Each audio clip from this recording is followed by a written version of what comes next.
Escrito 55. Las esferas de luz y vida. La edad de luz y vida es el logro evolutivo final de un mundo del tiempo y del espacio.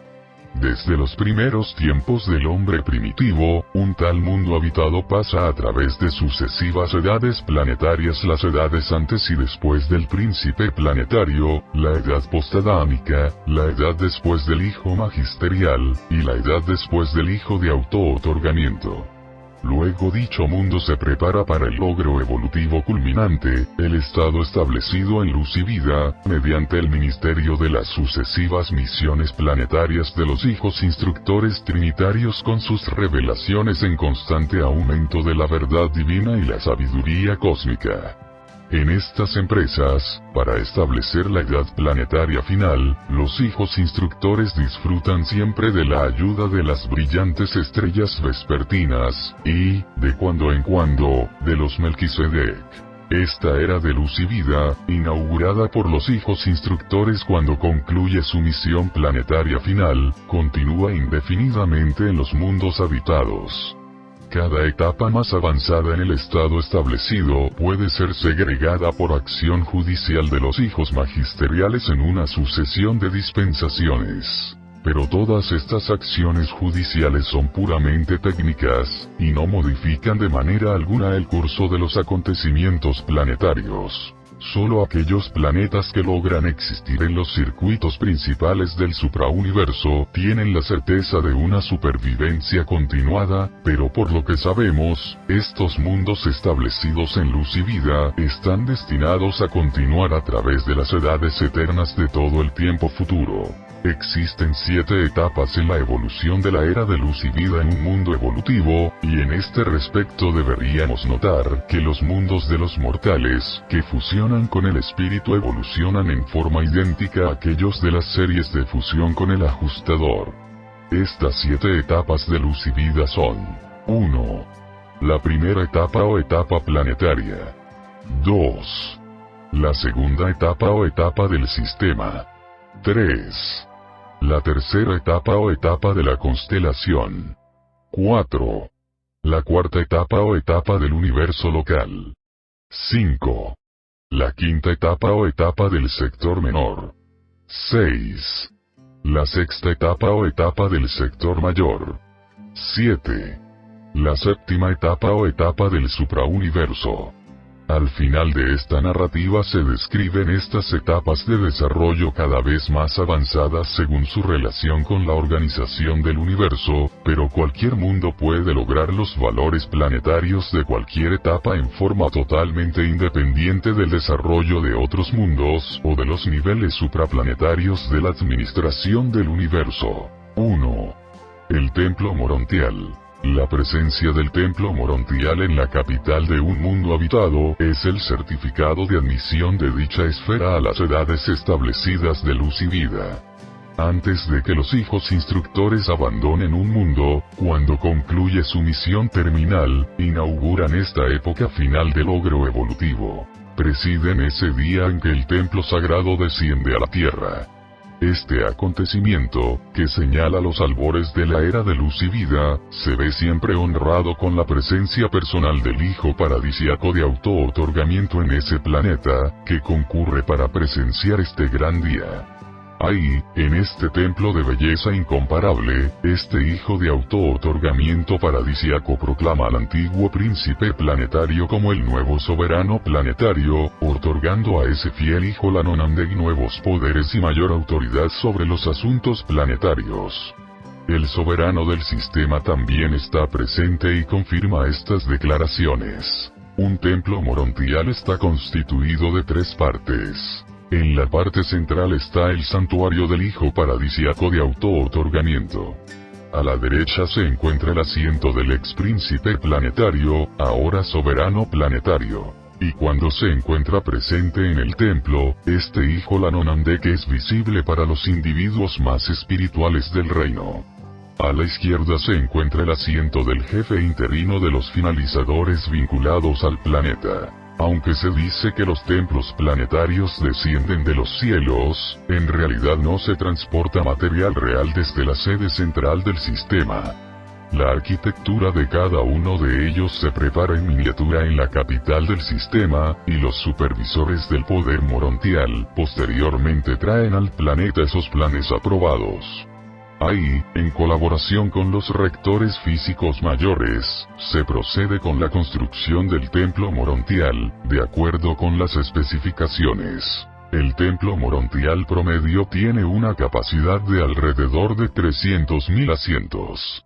Estos edificios no se utilizan para la adoración, ni para la recreación ni para recibir transmisiones. Están dedicados a las ceremonias especiales del planeta tales como comunicaciones con el soberano del sistema o con los altísimos, ceremonias especiales de visualización diseñadas para revelar la presencia personal de seres espirituales, y contemplación cósmica silenciosa. Las facultades de filosofía cósmica aquí celebran las ceremonias de graduación, y aquí también reciben los mortales del reino reconocimiento planetario de sus logros de elevado servicio social y otros logros destacados. Estos templos morontiales también sirven como sitios de congregación para presenciar el traslado de los mortales vivientes a la existencia morontial. Precisamente debido al hecho de que el templo de traslado está compuesto de material morontial, no se desintegra en la gloria flameante del fuego devorador que oblitera tan completamente los cuerpos físicos de aquellos mortales, que ahí experimentan la fusión final con sus ajustadores divinos. En un mundo grande, estas llamas de traslado son casi continuas, y a medida que aumenta el número de traslados, se proveen santuarios subsidiarios de vida morontial en diferentes zonas del planeta.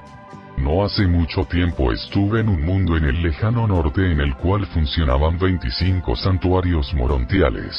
En los mundos todavía no establecidos, planetas sin templos morontiales, estas llamas de fusión muchas veces ocurren en la atmósfera planetaria, en la que el cuerpo material de un candidato para el traslado es elevado por los seres intermedios y los rectores físicos. 2.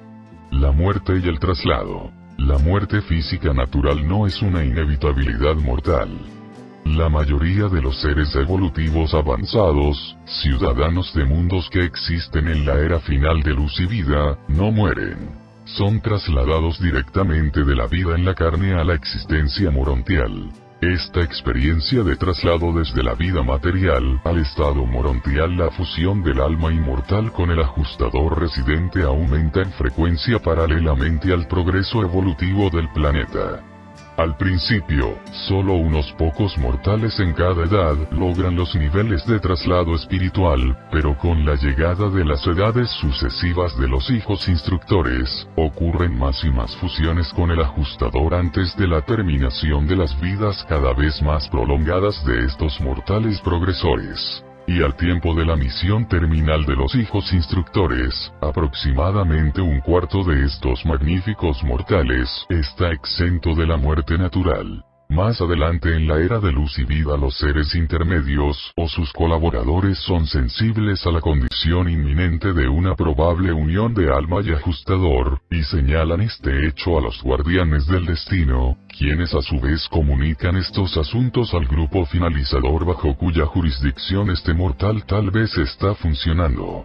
Entonces el soberano planetario emite un mandato para que dicho mortal renuncie a todos los deberes planetarios, se despida del mundo de su origen, y se dirija al templo interior del soberano planetario, para aguardar ahí el tránsito morontial, el destello de traslado, desde el dominio material evolutivo al nivel morontial de progresión preespiritual. Una vez que las familias, los amigos y el grupo de trabajo de dicho candidato para la fusión se han congregado en el templo morontial, se los distribuye alrededor del escenario central en el que descansan los candidatos para la fusión, quienes departen libremente con sus amigos reunidos.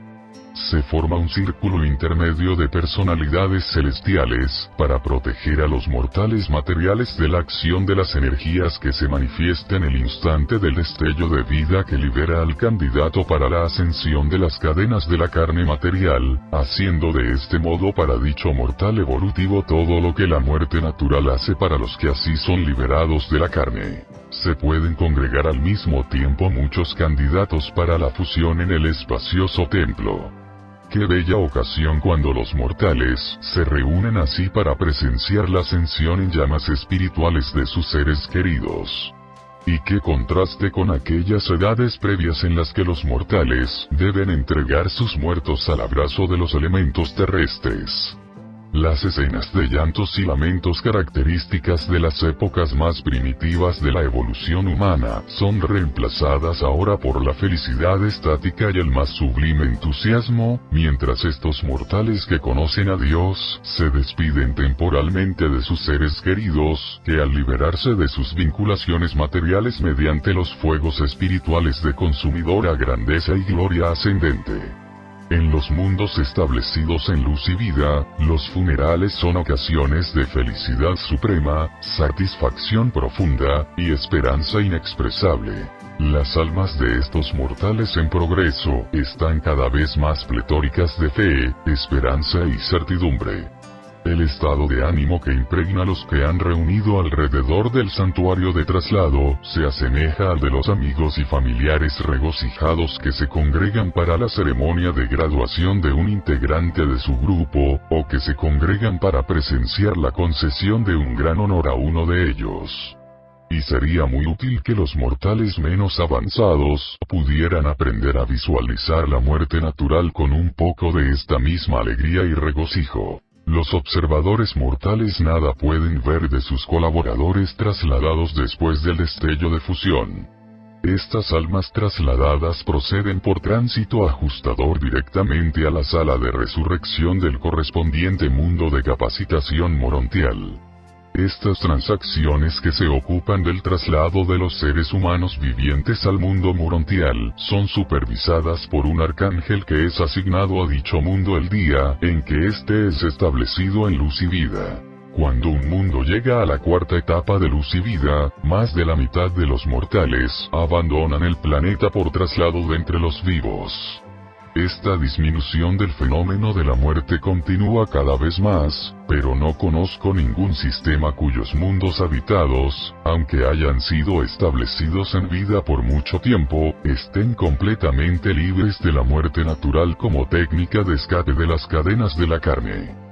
Hasta tanto no se alcance uniformemente tan alto estado de evolución planetaria, los mundos de capacitación morontial del universo local deben continuar operando como esferas de enseñanza y cultura para progresores morontiales evolutivos. La eliminación de la muerte es teóricamente posible, pero según mis observaciones, aún no ha ocurrido.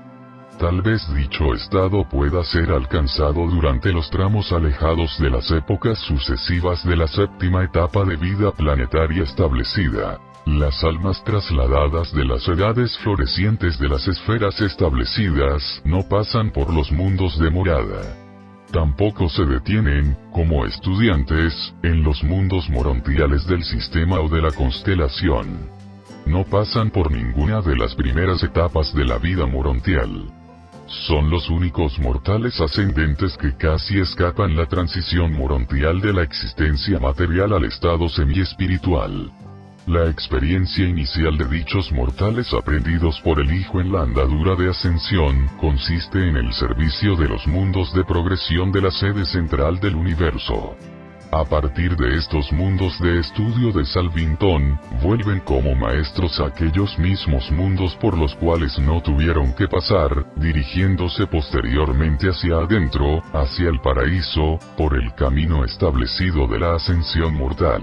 Si pudieras visitar un planeta en etapa avanzada de desarrollo, rápidamente comprenderías las razones que han determinado la recepción diferencial de los mortales ascendentes en los mundos de morada y en los mundos morontiales más elevados. Prontamente comprenderías que los seres que proceden de estas esferas altamente evolucionadas están preparados para reanudar la ascensión al paraíso en un nivel mucho más adelantado que el de los mortales promedio que provienen de un mundo desordenado y atrasado como lo es Urantia. Sea cual fuere el nivel de logro planetario del cual provienen los seres humanos, que ascienden a los mundos morontiales, las 7 esferas de morada les proporcionan amplia oportunidad para obtener experiencia como estudiantes maestros de todo lo que no experimentaron debido al estado avanzado de sus planetas nativos. El universo es infalible en la aplicación de estas técnicas igualizadoras diseñadas para asegurar que ningún ascendente sea privado de nada de lo que es esencial para su experiencia de ascensión. 3. Las edades de oro. Durante esta edad de luz y vida el mundo goza de una prosperidad creciente bajo el gobierno paternal del soberano planetario. Para esta época los mundos progresan bajo el impulso de un solo idioma, una sola religión, y, en las esferas normales, una sola raza. Pero esta edad no es perfecta. Estos mundos aún poseen hospitales bien equipados, hospicios para el cuidado de los enfermos. Existen aún los problemas del cuidado de las lesiones accidentales y las enfermedades inescapables que tienen que ver con la decrepitud de la vejez y los trastornos de la senilidad. No se han vencido enteramente las enfermedades, tampoco han sido dominados perfectamente los animales terrestres. Pero estos mundos son como el paraíso en comparación con los tiempos primitivos del hombre primitivo durante la edad prepríncipe planetario. Describirías instintivamente este reino si pudieras ser transportado de repente a un planeta en esta etapa de desarrollo como el cielo en la tierra. El gobierno humano en la conducta de los asuntos materiales continúa funcionando a través de esta edad de relativo progreso y perfección. Las actividades públicas de un mundo en la primera etapa de luz y vida que recientemente visité se financiaban mediante la técnica del cobro de diezmo. Todo trabajador adulto y todos los ciudadanos sanos trabajaban en algo pagaba el 10% de su ingreso o aumento al tesoro público, que se gastaba como sigue. 1. 3% correspondía a la promoción de la verdad, ciencia, educación y filosofía. 2. 3% se dedicaba a la belleza, recreación, entretenimiento social y arte. 3. 3% se dedicaba a la bondad, servicio social, altruismo y religión. 4. 1% estaba destinado a las reservas de seguro contra el riesgo de incapacitación para el trabajo, resultante de accidentes, enfermedades, vejez, o desastres inevitables. Los recursos naturales de este planeta eran administrados como posesiones sociales, propiedad comunitaria. En este mundo el honor más elevado conferido a un ciudadano era la Orden del Servicio Supremo, el único grado de reconocimiento que se otorgaba en el templo morontial. Este reconocimiento se otorgaba a aquellos que durante mucho tiempo se habían distinguido en alguna fase del descubrimiento supramaterial o del servicio social planetario. La mayoría de las posiciones sociales y administrativas estaba ocupada conjuntamente por hombres y mujeres. La mayor parte de la enseñanza también se efectuaba conjuntamente. Del mismo modo los fideicomisos judiciales estaban en manos de similares parejas vinculadas. En estos mundos soberbios el periodo de procreación no se prolonga mucho. No es aconsejable que haya demasiada diferencia de edad entre los hermanos. Cuando hay menos diferencia de edad, los niños pueden contribuir mucho más a su capacitación mutua. Y en estos mundos, la enseñanza de los niños es magnífica, basándose en sistemas competitivos que requieren esfuerzos intensivos en los avanzados dominios y divisiones de los diversos logros en el ámbito de la verdad, la belleza y la bondad. Pero no temáis, aun en estas esferas tan glorificadas hay abundancia de mal tanto real como potencial, lo cual es un estímulo para la selección entre la verdad y el error, el bien y el mal, el pecado y la rectitud. Sin embargo, existe cierta penalidad inevitable que acompaña la existencia mortal en dichos planetas evolutivos avanzados.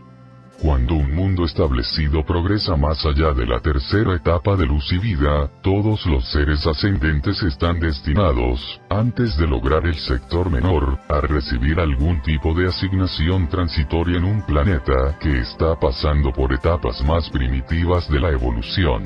Cada una de estas edades sucesivas representa logros en avance en todas las fases del progreso planetario. En la etapa inicial de luz, la revelación de la verdad fue ampliada para comprender la operación del universo de los universos, mientras que el estudio de la deidad correspondiente a la segunda edad es un intento de aferrar el concepto proteico de la naturaleza, misión, ministerio, vinculaciones, origen y destino de los hijos creadores, el primer nivel de Dios séptuplo. Un planeta del tamaño de Urantia, cuando está relativamente bien establecido, tiene alrededor de 100 centros subadministrativos. Estos centros de menor rango están presididos por uno de los siguientes grupos de administradores cualificados. 1. Jóvenes hijos e hijas materiales traídos desde la sede central del sistema para actuar como asistentes de la Adán y Eva gobernantes. 2. La progenie del séquito semimortal del príncipe planetario que fue procreada en ciertos mundos para estas responsabilidades y otras similares. 3. La progenie directa de Adán y Eva. 4. Seres intermedios materializados y humanizados. 5. Mortales de estado de fusión con el ajustador que, por su propia solicitud, están exentos provisionalmente del traslado por orden del ajustador personalizado de la jefatura universal, para poder continuar en el planeta en ciertos puestos administrativos importantes. 6. Mortales especialmente capacitados de las facultades planetarias de administración, que también han recibido la Orden de Servicio Supremo del Templo Morontial. 7. Ciertas comisiones elegidas que consisten en 3 ciudadanos adecuadamente cualificados, que son elegidos a veces por la ciudadanía, por mandato del soberano planetario, de acuerdo con su habilidad especial para realizar una tarea específica que sea necesaria en ese sector planetario específico. La gran dificultad que enfrenta Urantia en el asunto de lograr el elevado destino planetario de luz y vida corresponde a los problemas de enfermedad, degeneración, guerra, razas multicolores, y multilingüismo. Ningún mundo evolutivo puede esperar progresar más allá de la primera etapa de establecimiento de la luz, hasta que no haya alcanzado el estado de un solo idioma, una sola religión y una sola filosofía. El pertenecer a una sola raza facilita grandemente dicho logro, pero el hecho que haya muchos pueblos en Urantia no impide el logro de etapas más elevadas. 4. Los reajustes administrativos. En las sucesivas etapas de existencia establecida, los mundos habitados hacen un progreso maravilloso bajo la administración sabia y compasiva del cuerpo voluntario de finalidad, ascendentes que han logrado el paraíso y que regresan para ministrar a sus hermanos en la carne. Estos finalizadores actúan en cooperación con los hijos instructores trinitarios, pero no comienzan su verdadera participación en los asuntos mundiales hasta que no aparece en la Tierra el templo morontial. Cuando se inaugura formalmente el ministerio planetario del cuerpo de finalidad, la mayoría de las huestes celestiales se retiran.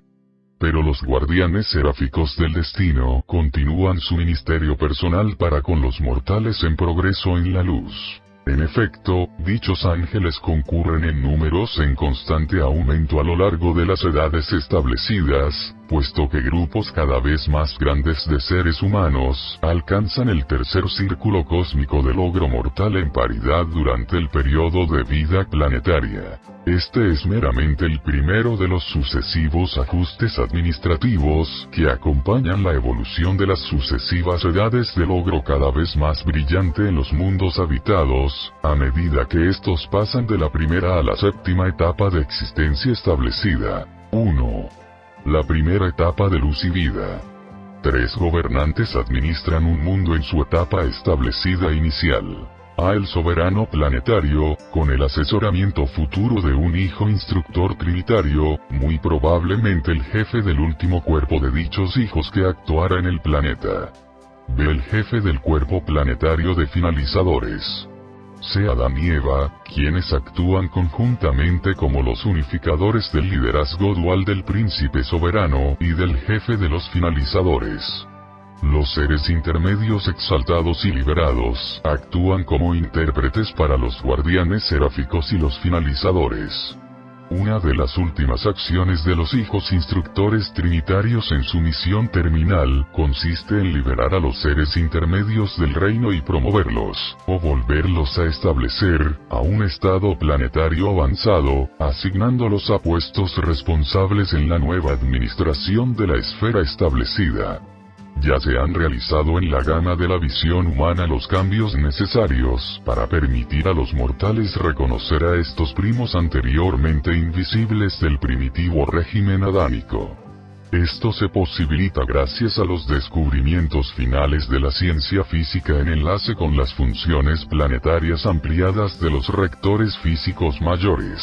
El soberano del sistema tiene autoridad para liberar a los seres intermedios en cualquier momento, después de la primera etapa de establecimiento, de manera que puedan humanizarse en el estado morontial con ayuda de los portadores de vida y los rectores físicos y, después de recibir a los ajustadores del pensamiento, comenzar su ascensión al paraíso. En la tercera etapa y las etapas subsiguientes, algunos de los seres intermedios siguen actuando, principalmente como personalidades de enlace para los finalizadores, pero a medida que se va entrando en cada etapa de luz y vida, nuevas órdenes de ministros de enlace reemplazan en gran parte a los seres intermedios. Muy pocos de ellos permanecen más allá de la cuarta etapa de luz.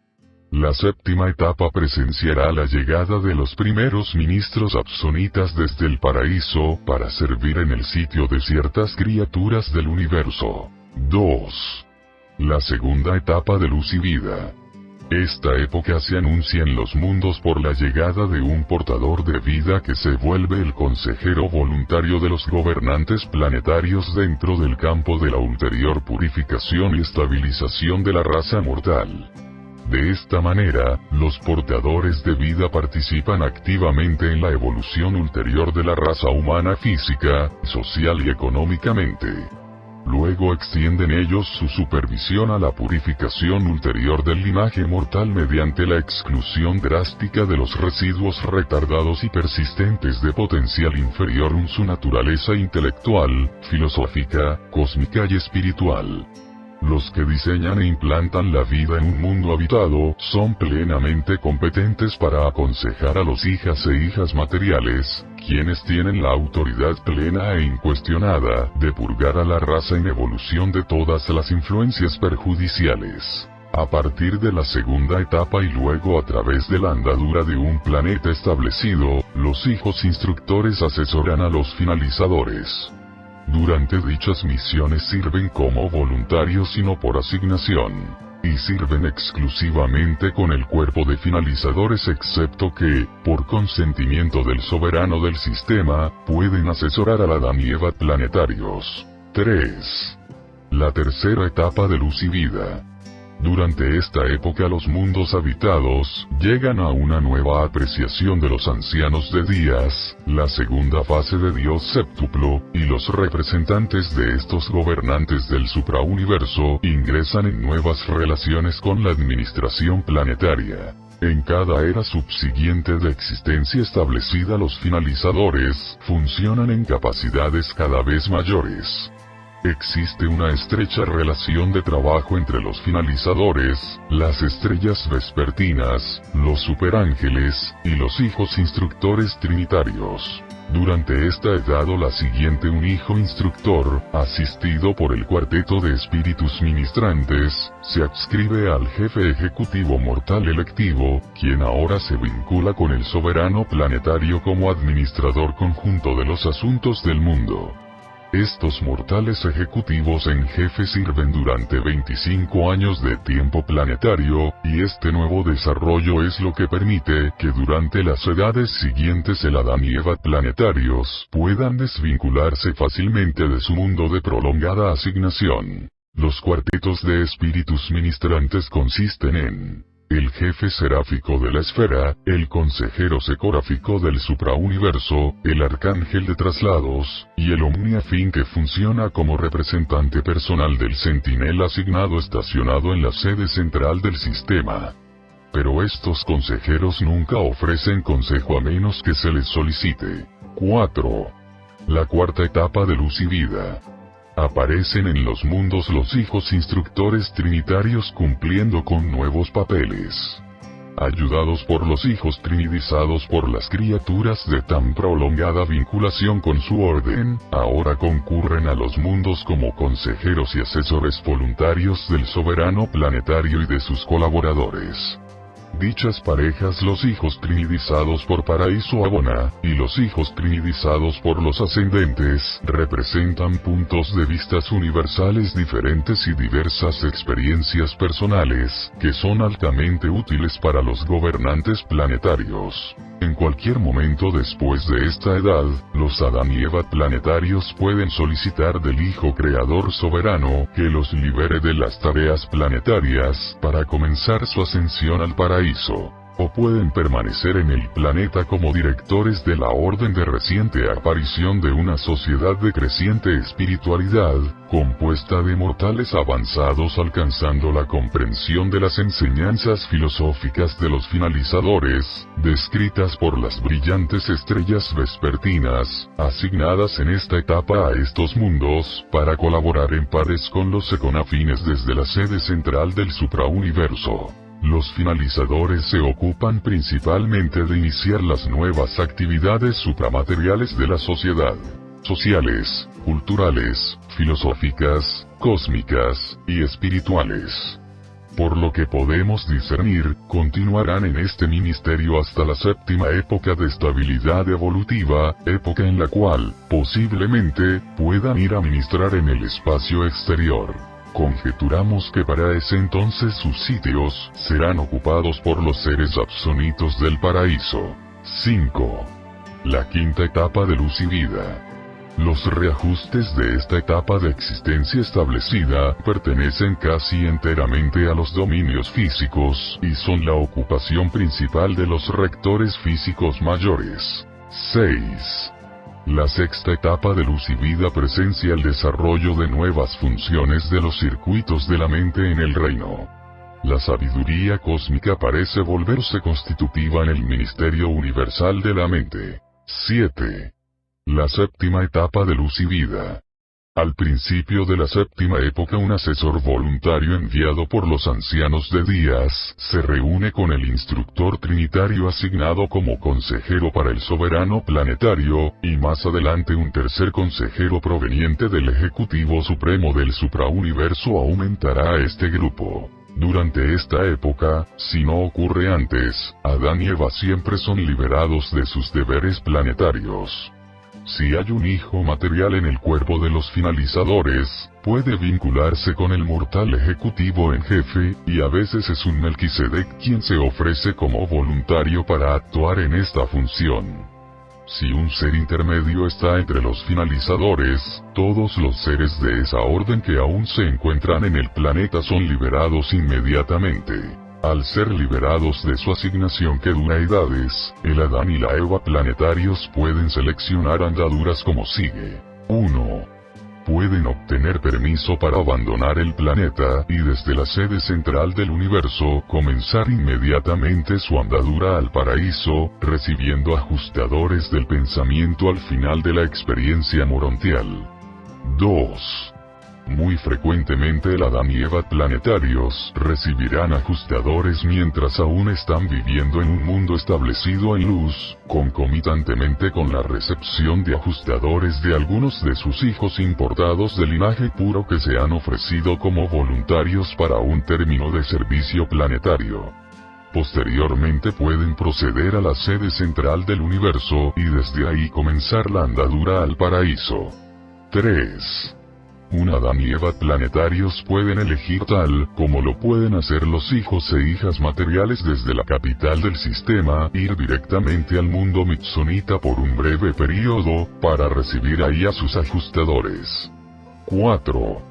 Pueden decidir regresar a la sede central del sistema, para ocupar por un tiempo asientos en el Tribunal Supremo, después de cuyo servicio recibirán ajustadores, y comenzarán la ascensión al paraíso. 5. Pueden elegir volver a su mundo nativo, y pasar de sus tareas administrativas al servicio de enseñanza por una temporada, y recibir al ajustador al tiempo de su tránsito a la sede central del universo. A lo largo de todas estas épocas los hijos e hijas materiales importados asistentes ejercen una tremenda influencia sobre los órdenes sociales y económicos en progreso. Son potencialmente inmortales, por lo menos hasta que elijan humanizarse, recibir a los ajustadores, y emprender el camino al paraíso. En los mundos evolutivos un ser debe humanizarse para recibir un ajustador del pensamiento. Todos los integrantes ascendentes del cuerpo mortal de finalizadores son morados por un ajustador y se han fusionado con él, excepto los serafines. Los serafines son morados por el Padre mediante otro tipo de espíritu al tiempo de ser admitidos a este cuerpo. 5. La cumbre del desarrollo material. Las criaturas mortales que viven en un mundo sacudido por el pecado, dominado por el mal, egoísta y aislado, tal como Urantia, difícilmente pueden concebir la perfección física, el logro intelectual, y el desarrollo espiritual que caracterizan a estas épocas avanzadas de evolución en una esfera sin pecado.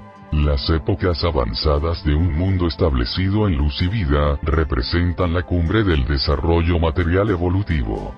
En estos mundos cultos han desaparecido la pereza y las fricciones de las eras primitivas anteriores. La pobreza y la desigualdad social han casi desaparecido, la degeneración ya no existe, la delincuencia raramente se observa. La locura prácticamente ha dejado de existir, y la debilidad mental es una rareza. El estado económico, social y administrativo de estos mundos es de orden perfeccionado y elevado. Florecen la ciencia, el arte y la industria, y la sociedad es un mecanismo que funciona suavemente, de elevado logro material, intelectual y cultural. La industria se ha vertido en gran parte al servicio de los objetivos más elevados de dicha civilización maravillosa. La vida económica de dicho mundo se ha vuelto ética. La guerra ya es cosa de la historia, y ya no existen ejércitos ni fuerzas de policía. El gobierno está desapareciendo gradualmente. El autocontrol está lentamente volviendo obsoleta la promulgación humana de leyes. El grado de gobierno civil y reglamentación obligatoria, en un estado intermedio de la civilización en avance, es inversamente proporcional a la moral y espiritualidad de la ciudadanía. Las escuelas han mejorado considerablemente y están dedicadas a la capacitación de la mente y a la expansión del alma. Los centros de arte son exquisitos y las organizaciones musicales estupendas. Los templos de adoración con sus academias vinculadas de filosofía y religión vivencial son creaciones de belleza y grandeza. Las arenas al aire libre de asambleas para la adoración son igualmente sublimes en su simplicidad de decoración artística. Las disposiciones para el deporte competitivo, el humor, y otras fases del logro personal y de grupo son amplias y apropiadas. Un rasgo especial de las actividades competitivas en tal mundo altamente cultural se refiere a los esfuerzos de individuos y grupos por sobresalir en las ciencias y filosofías de la cosmología. Florecen la literatura y la oratoria, y el idioma tanto ha mejorado como para ser simbólico de conceptos así como también expresivo de ideas. La vida es refrescantemente sencilla. El hombre por fin ha coordinado un elevado estado de desarrollo mecánico con un logro intelectual inspirador y ha dominado ambos en un exquisito logro espiritual. La búsqueda de la felicidad es una experiencia de regocijo y satisfacción. 6. El mortal individual. A medida que los mundos avanzan en el estado establecido de luz y vida, la sociedad se vuelve cada vez más pacífica. El individuo, aunque no menos independiente y dedicado a su familia, se ha vuelto más altruista y fraternal. En Urantia, y tal como sois, poco podéis apreciar del estado avanzado y la naturaleza progresiva de las razas esclarecidas de estos mundos perfeccionados.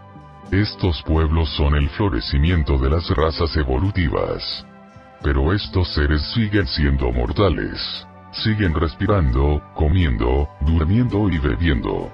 Esta gran evolución no es el cielo, pero es un sublime presagio de los mundos divinos de la ascensión al paraíso. En un mundo normal, la idoneidad biológica de la raza mortal se ha llevado desde hace mucho tiempo a un nivel elevado durante las épocas postadánicas. Y ahora, de edad en edad a través de las eras establecidas, la evolución física del hombre continúa.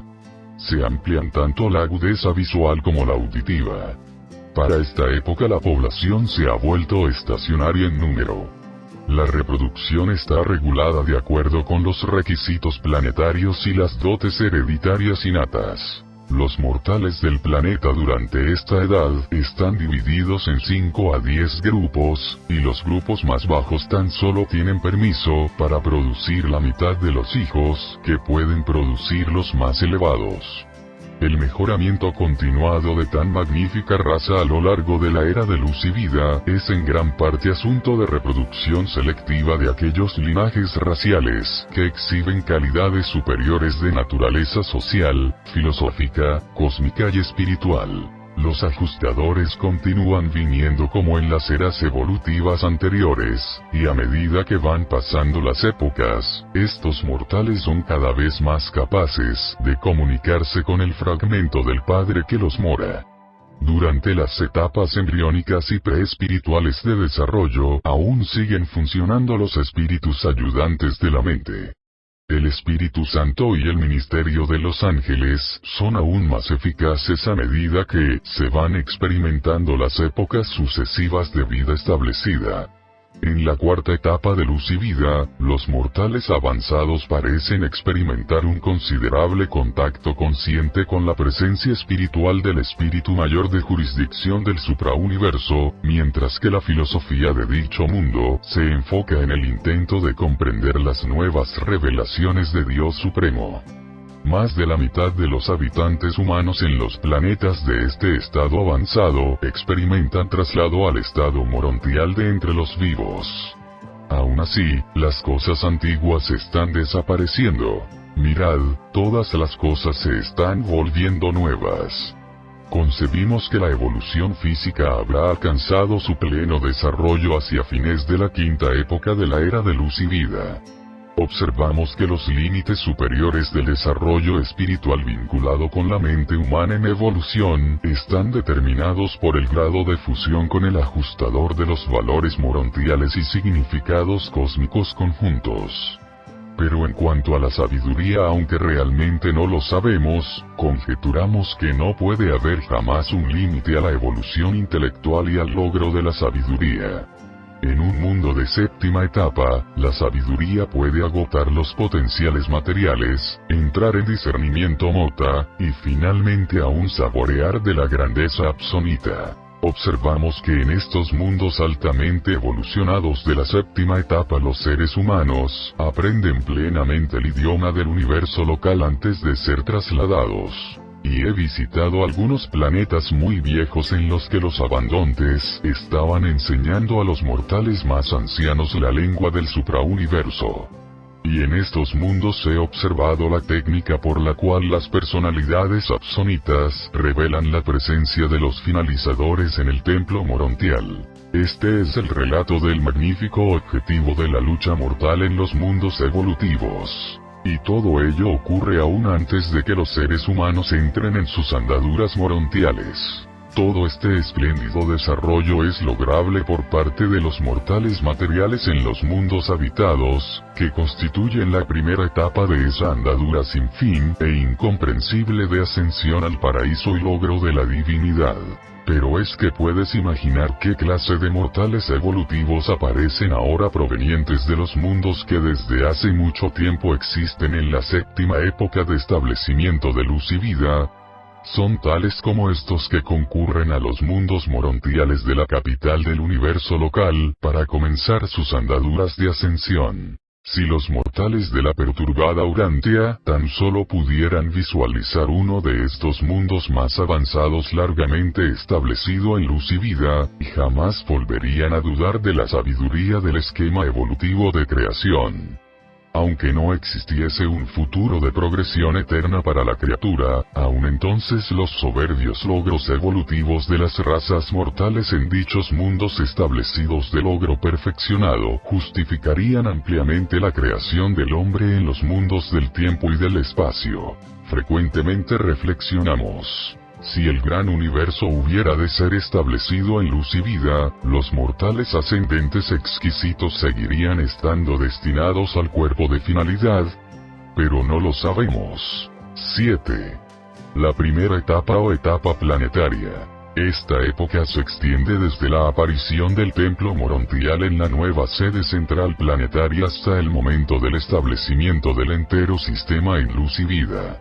Los hijos instructores trinitarios inauguran esta edad al cierre de sus misiones mundiales sucesivas, cuando el príncipe planetario es elevado al estado de soberano planetario por mandato y presencia personal del hijo paradisiaco de auto-otorgamiento de esa esfera.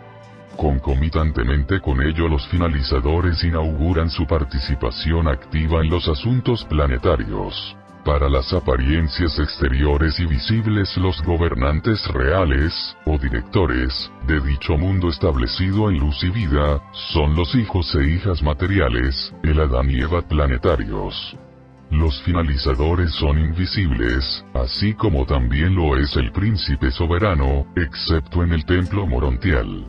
Los jefes reales y literales del régimen planetario son por lo tanto el hijo e hija materiales. Es el conocimiento de este sistema lo que ha prestado prestigio a la idea de tener reyes y reinas en todos los reinos del universo. Los reyes y las reinas constituyen un gran triunfo bajo estas circunstancias ideales, en las que un mundo puede mandar a tales personalidades elevadas que actúen en nombre de gobernantes aún más elevados pero invisibles. Cuando vuestro mundo alcance esta era, indudablemente Maquiventa Melquisedec, ahora príncipe planetario vicegerente de Urantia, ocupará el asiento del soberano planetario, y hace mucho tiempo que en Jerusalén se supone que será acompañado por un hijo e hija de la Adán y Eva de Urantia, presentemente en Edentia como pupilos de los altísimos de Norlatiadec. Estos hijos de Adán tal vez puedan servir en Urantia en colaboración con el soberano Melquisedec, puesto que se les privó del poder procreador casi 37.000 años atrás, al tiempo en que renunciaron sus cuerpos materiales en Urantia en preparación para el tránsito a Edentia. Esta edad establecida continúa hasta que todos los planetas habitados del sistema alcancen la era de estabilización. Luego, cuando el mundo más joven, el último en alcanzar la luz y vida, ha experimentado este estado de establecimiento durante un milenio de tiempo del sistema, todo el sistema entra en el estado estabilizado, y los mundos individuales son inaugurados en la época del sistema de la era de luz y vida. 8. La segunda etapa o etapa del sistema. Cuando todo un sistema se establece en la vida, se inaugura un nuevo orden de gobierno.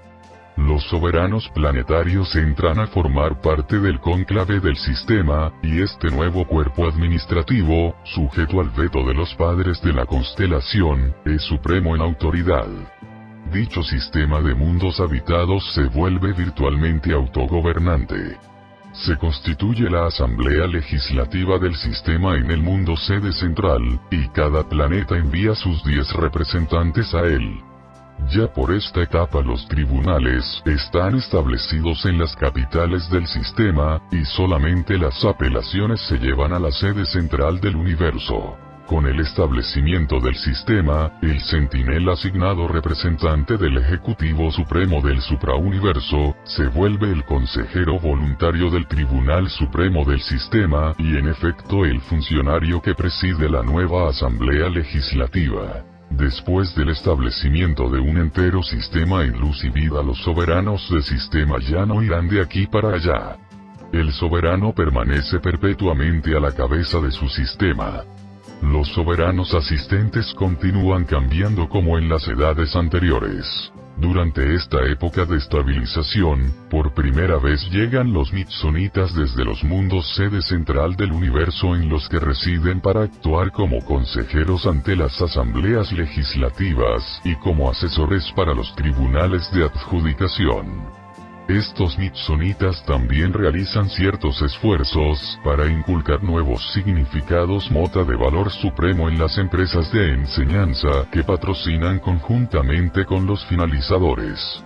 Lo que hicieron los hijos materiales biológicamente para las razas mortales, las criaturas Mitsonitas hacen ahora para estos humanos unificados y glorificados en los reinos en constante avance de la filosofía y del pensamiento espiritualizado. En los mundos habitados los hijos instructores se vuelven colaboradores voluntarios de los finalizadores, y estos mismos hijos instructores también acompañan a los finalizadores a los mundos de morada, cuando estas esferas ya no se utilizan como mundos diferenciales de recepción, una vez que todo el sistema está establecido en luz y vida. Por lo menos esto ocurre al tiempo en que la constelación entera ha evolucionado así. Pero no existen grupos tan avanzados en Nevadón. No se nos permite revelar la naturaleza de la tarea de los finalizadores, que supervisarán dicha rededicación de los mundos de morada. Sin embargo, se os ha informado que existen en todos los universos varios tipos de criaturas inteligentes que no han sido descritos en estas narrativas. Ahora, a medida que los sistemas uno por uno se van estableciendo en luz por virtud del progreso de sus mundos componentes, llega el momento en que el último sistema en una constelación dada alcanza la estabilización, y los administradores universales, el Hijo Soberano, el Unión de Días, y la brillante estrella matutina llegan a la capital de la constelación para proclamar a los Altísimos como líderes incondicionales de la familia recién perfeccionada de 100 sistemas establecidos de mundos habitados. 9.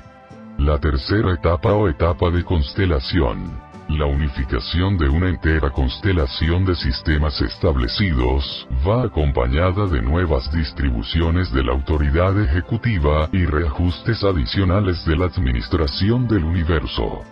Esta época presencia el alcance avanzado en todos los mundos habitados, pero está particularmente caracterizada por reajustes en la sede central de la constelación, por marcada modificación en las relaciones tanto con la supervisión de los sistemas como con el gobierno del universo local.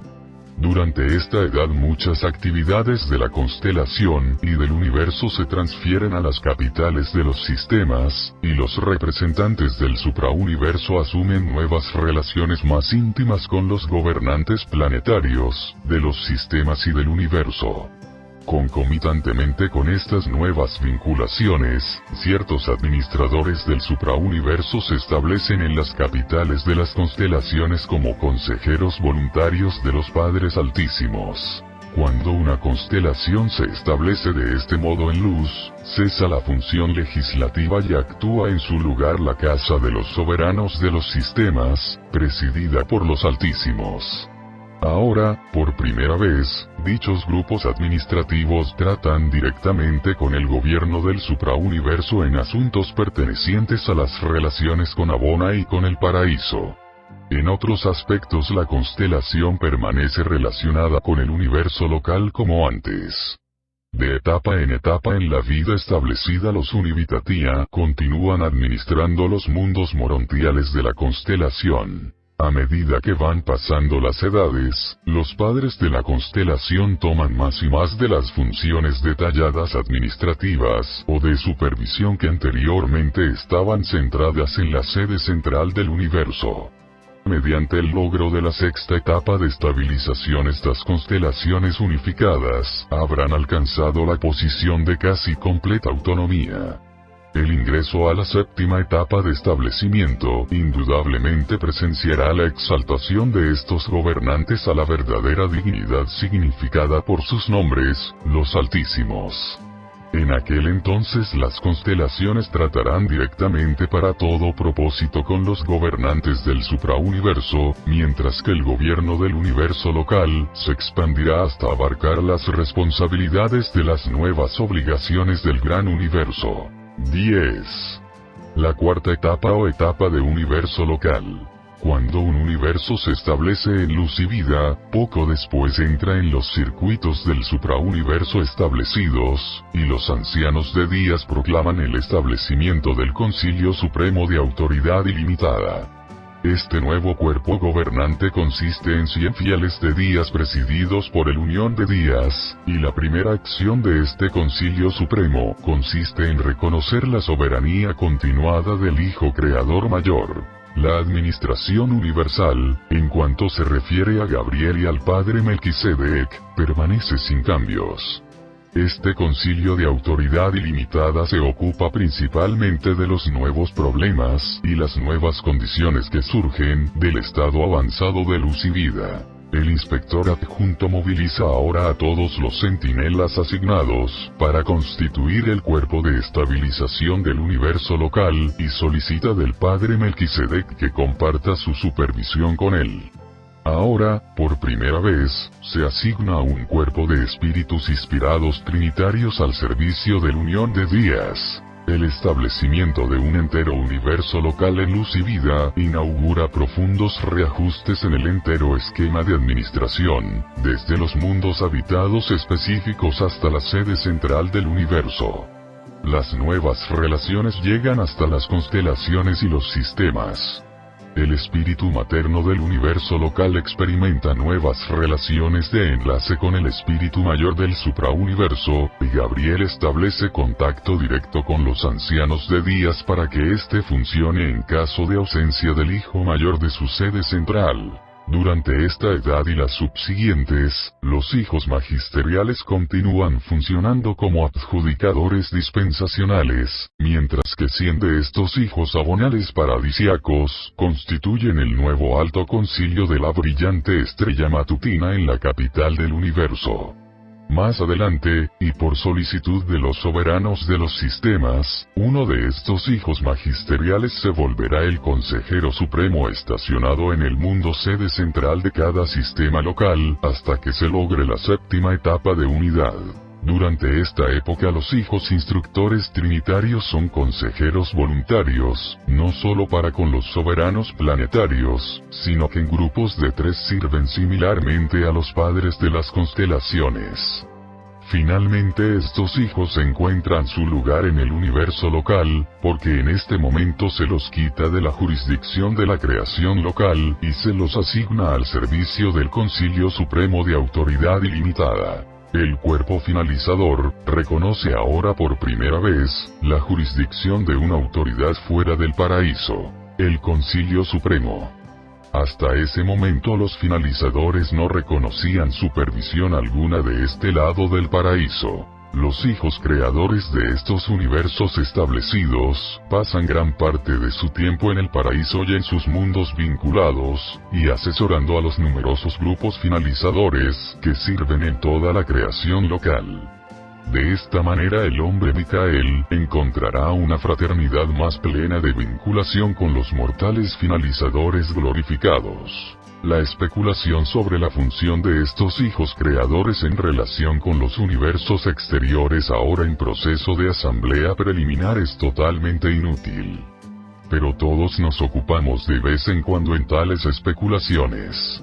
Al alcanzar esta cuarta etapa de desarrollo el Hijo Creador se libera en cuanto a la administración. La ministra divina combina progresivamente su ministerio con el del Espíritu Mayor del suprauniverso y del Espíritu Infinito. Parece haber en evolución una nueva y sublime relación entre el Hijo Creador, el Espíritu Creativo, las estrellas vespertinas, los hijos instructores, y el cuerpo finalizador en constante aumento. Si Micael fuera a abandonar Nevadón, Gabriel indudablemente se volvería el administrador en jefe con el padre Melquisedec como su colaborador. Al mismo tiempo se impartiría un nuevo estado a todas las órdenes de ciudadanía permanente, tales como los hijos materiales, los Univitatia, los Mitsonitas, los Usatia, y los mortales fusionados con el espíritu. Pero hasta tanto continúa la evolución, se requerirán serafines y arcángeles en la administración universal. Estamos sin embargo satisfechos en cuanto a dos aspectos de nuestras especulaciones. Si los hijos creadores están destinados a los universos exteriores, las ministras divinas indudablemente los acompañarán. Estamos igualmente seguros de que los Melquisedec han de permanecer con los universos de sus orígenes. Opinamos que los Melquisedec están destinados a jugar un papel de responsabilidad siempre en aumento en el gobierno y administración del universo local. 11. La etapa del sector menor y la del sector mayor.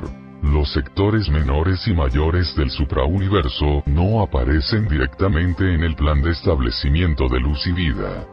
Dicha progresión evolutiva pertenece principalmente al universo local como unidad, y se refiere tan solo a los componentes de un universo local.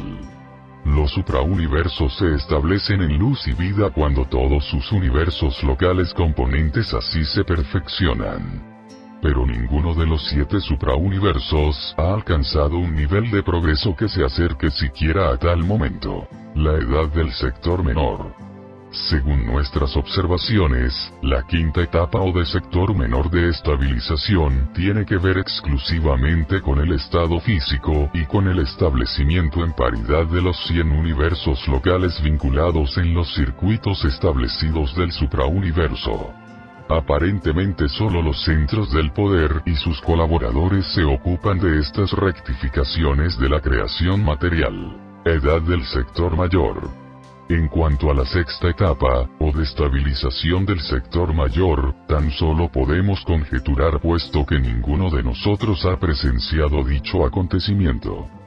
Sin embargo, podemos postular mucho en cuanto a los reajustes administrativos y de otra índole que probablemente acompañarían a un estado tan avanzado de los mundos habitados y de sus agrupaciones en el universo.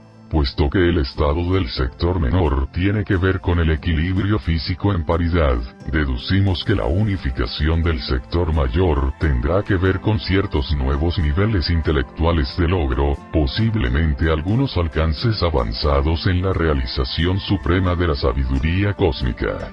Llegamos a conclusiones relativas a los reajustes, que probablemente acompañarían la realización de los niveles evolutivos aún no alcanzados de progreso mediante la observación de los resultados de dichos logros en los mundos individuales, y en las experiencias de los mortales individuales, que viven en estas esferas más antiguas y altamente desarrolladas. Aclaremos que los mecanismos administrativos y las técnicas de gobierno de un universo o de un suprauniverso no pueden de ninguna manera limitar ni retardar el desarrollo evolutivo o el progreso espiritual de un planeta habitado específico, ni de un mortal específico en dicha esfera. En alguno de los universos más antiguos, encontramos mundos establecidos en la quinta y sexta etapa de luz y vida aún muy adelantados en la séptima época cuyos sistemas locales todavía no están establecidos en luz. Los planetas más jóvenes pueden retrasar la unificación del sistema, pero esto no dificulta de ninguna manera el progreso de un mundo más antiguo y avanzado. Tampoco pueden las limitaciones de medio ambiente, aun en un mundo aislado, dificultar el logro personal de un mortal específico.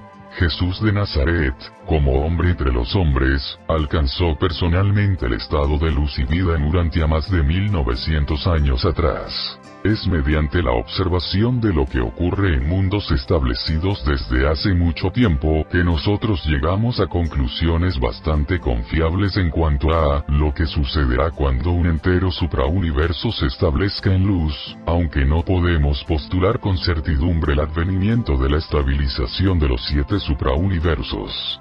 12. La séptima etapa o etapa suprauniversal. No podemos pronosticar positivamente qué ocurre cuando un suprauniverso se establece en luz porque dicho acontecimiento no ha ocurrido nunca. A partir de las enseñanzas de los Melquisedec, que jamás han sido contradichas, deducimos que se efectuarían cambios considerables en la entera organización y administración de cada unidad de las creaciones del espacio y tiempo desde los mundos habitados hasta la sede central del suprauniverso. Se cree en general que grandes números de los hijos trinidizados que no están asignados, se congregarán en las sedes centrales y en las capitales divisionales de los suprauniversos establecidos. Esto puede ser en anticipación de la llegada en el futuro de seres del espacio exterior, camino de Abona y del paraíso. Pero esto realmente no lo sabemos. Si cuando un universo ha de ser establecido en luz y vida, creemos que los supervisores incondicionados del Supremo actualmente en posición de asesores, se volverían el cuerpo administrativo elevado en el mundo sede central del suprauniverso. Estas son las personalidades capaces de ponerse en contacto directo con los administradores absonitas, que se volverán entonces activos en el suprauniverso establecido. Aunque estos supervisores incondicionados han funcionado por mucho tiempo como consejeros y asesores en unidades evolutivas avanzadas de la creación, no toman responsabilidades administrativas hasta tanto la autoridad del Ser Supremo no se vuelva soberana. Los supervisores incondicionados del Supremo, que funcionan más extensamente durante esta época, no son finitos, absonitas, últimos, ni infinitos. Son la supremacía y solo representan a Dios Supremo. Son la personalización de la supremacía en el tiempo y en el espacio y por lo tanto no funcionan en Abona. Actúan solo como unificadores supremos. Posiblemente están involucrados en la técnica de la reflexividad universal, pero no estamos seguros. Ninguno de nosotros tiene un concepto satisfactorio de qué ocurrirá cuando el gran universo, los 7 suprauniversos que dependen de Abona, se vuelva enteramente establecido en luz y vida. Ese acontecimiento indudablemente será el acontecimiento más profundo en los anales de la eternidad desde la aparición del universo central. Existen los que sostienen que el Ser Supremo mismo emergerá del misterio de Abona que envuelve su persona espiritual y residirá en la sede central del séptimo suprauniverso como soberano todopoderoso y vivencial de las creaciones perfeccionadas del tiempo y del espacio. Pero realmente no lo sabemos. Presentado por un mensajero poderoso asignado temporalmente al concilio de arcángeles en Urantia.